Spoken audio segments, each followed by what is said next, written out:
Сайн байцгаана уу хүүхдүүдээ. Өнөөдрийн хичээлээр сэр нуруудан амьтад ба хүний цусны эргэлтийн тогтолцооны талаар бүжиж судалцгаая.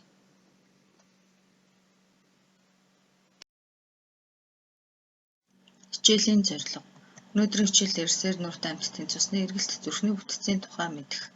Хичээлийн зорилт цусны эргэлтийн эргэтэн тогтолцоо, цусны их бага эргэлтүүд, судасны ангиллал, сэр нуруутай амьтдын цусны эргэлт, зүрхний бүтцийн ялгаатай байдал, зүрхний бүтэц түүний үүрэг, титэм судасны үүргийн тухай ойлголттой болно. Цусны эргэлтийн эргэтэн тогтолцоо.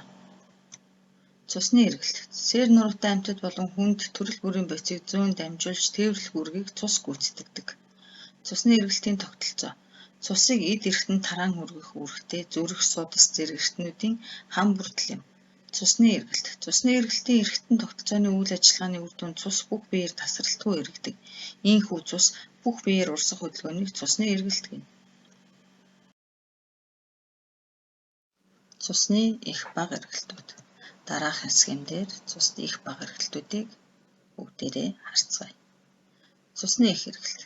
Цусны их эргэлт гэдэг нь зүрхний зүүн хавдлаас хүчилтөрөгчөөр баялаг цус биеэр дамжин зүрхний баруун тосгоорт хүрэх үзэгдлийг цусны их эргэлт гэнэ.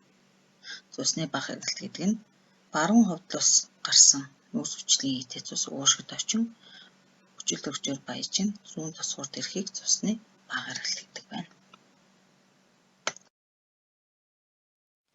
Судасны ангиллал үүрэг. Тараагуур буюу артерийн судас. Энэхүү судас маань хүчилтөрөгчөөр баялаг цусыг цөөвөрлөнө. Хураагуур буюу венийн судас нүүрс хүчлийн хийгээр баялаг цусыг цөөвөрлөнө. Халхсан буюу капилляр судас хураагуур болон тараагуур судасыг холбох үүрэг гүйцэтгэнэ.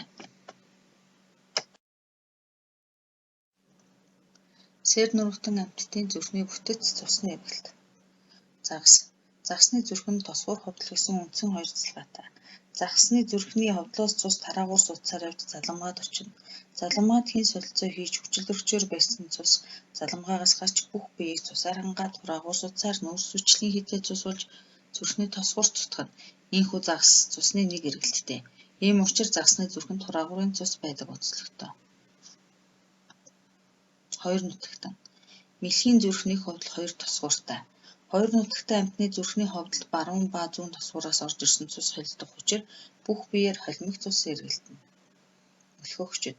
Мөлхөгчдийн зүрх нь 3 үндсэн хэсэгтэй боловч ховдолн дундуураа хас тасалавчтай.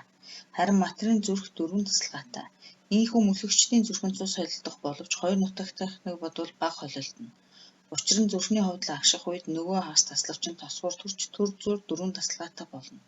Энэ үед ховдлын зүүн талыг барин гарсан цус нь уушигнаас зүүн тосгуураар дамжин орж ирсэн хүчилтөрөгчөөр баяжсан цус учир мөлхөгчдийн толгойд цэвэр цусаар хангагдана. Харин судасны баруун зүүн дугуй хоорондоо нийлж цус холилдоно.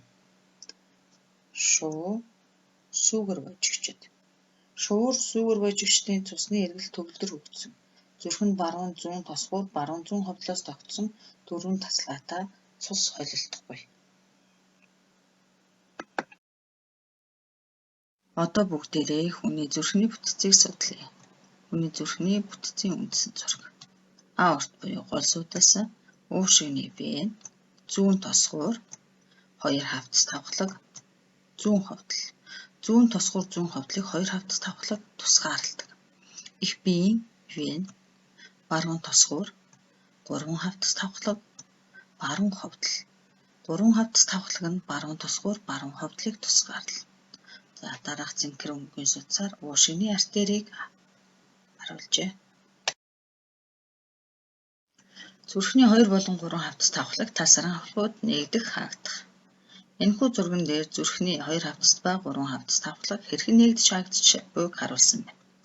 Тэгвэл дараах зурган дээр зүрхнээс гарч буй уушигны аорт, их биеийн аорт хэрхэн нэгдэж хаагдж байгааг харуулсан байна. Одоо бүгдээрээ цохилж буй зүрхэн дээр зүрхний 2 хавцас тавхлаг, 3 хавцас тавхлагууд болон уушигны артер их биеийн гол судасны талсаран хавлаг хэрхэн ажиллаж байгааг харж болно. Зүрхний титэм судас. Титэм судсан зүрхний булчинг цусаар хангах үүрэгтэй. Титэм судас нь зүрхний гадна талаар байрлана. Зүрхний булчингууд маш зузаан тул зүрхэнд байнга агуулгадах цусны найрлагах шим тэжээлийн бодис болон хүчил төрөгчийг агуулж зүрхийг тэжээх үүрэг гүйцэтгэдэг байна.